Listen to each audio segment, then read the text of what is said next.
బులెటిన్లో breaking news చూస్తున్నాం. ఆంధ్రప్రదేశ్లో కూటమి ప్రభుత్వం ఏర్పడిన తర్వాత అప్పటి వరకు అధికారంలో ఉన్న వైఎస్ఆర్ కాంగ్రెస్ పార్టీకి వరుసగా షాకులు తగులుతున్నాయి. ఎంపీలు, మాజీ మంత్రులు, కీలక నేతలు ఇలా వరుసగా పార్టీకి గుడ్ బై చెప్తున్నారు. ఇప్పటికే పలువురు నేతలు టీడీపీ గుట్టుకు చేరగా మరికొందరు జనసేన, ఇంకా కొందరు బీజేపీ కండువాలు కప్పుకున్నారు. అయితే ఈరోజు జనసేన పార్టీలో కీలక నేతలు చేరబోతున్నారు.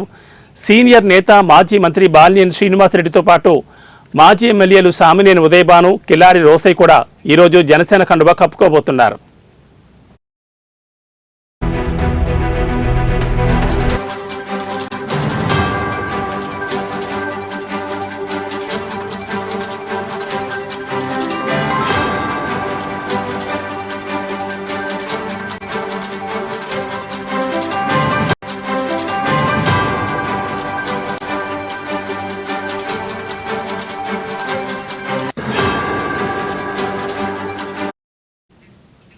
జనసేన అధినేత డిప్యూటీ సీఎం పవన్ కళ్యాణ్ సమక్షంలో పార్టీలో చేరబోతున్నారు మాజీ మంత్రి బాలినేని శ్రీనివాసరెడ్డి, సామినేని ఉదయభాను, కిలారి రోసయ్య.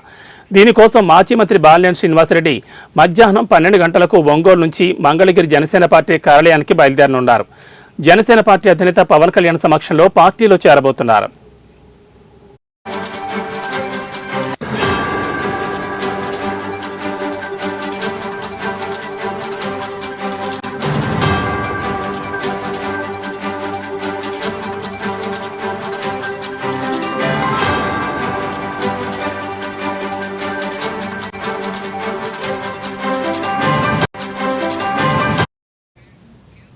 ఇవాళ అతి కొద్ది మంది మాత్రమే బాలినేనితో పాటు పార్టీలో చేరనుండగా త్వరలో ఒంగోలు వేదికగా భారీ సభ నిర్వహించేందుకు ఏర్పాట్లు చేసుకుంటున్నారు.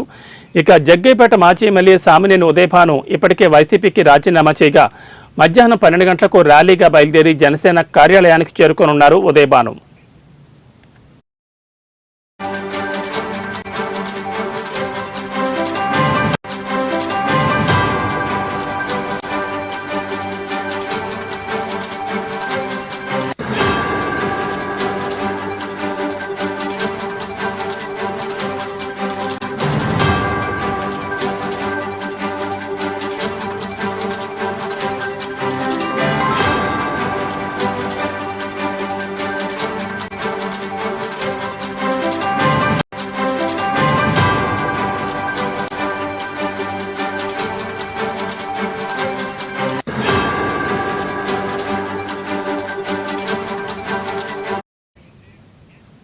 మరోవైపు ఇటీవలే వైసీపీకి గుడ్ బై చెప్పిన మాజీ ఎమ్మెల్యే కిలారి రోసయ్య ఇప్పటికే మంగళగిరిలోని పార్టీ కార్యాలయంలో జనసేన అధినేత పవన్ కళ్యాణ్తో సమావేశమై చర్చించారు. ఆయనతో పాటు వియ్యంకుడు రవిశంకర్ కూడా జనసేన గుట్టుకు చేరనున్నారు. 2019 ఎన్నికల్లో పొన్నూరు నియోజకవర్గం నుంచి గెలుపొందిన రోసయ్య 2024 సార్వత్రిక ఎన్నికల్లో గుంటూరు లోక్సభ స్థానానికి పోటీ చేసి ఓటమి పాలయ్యారు. ఈరోజు జనసేన కండువా కప్పుకోబోతున్నారు కిలారి రోసయ్య.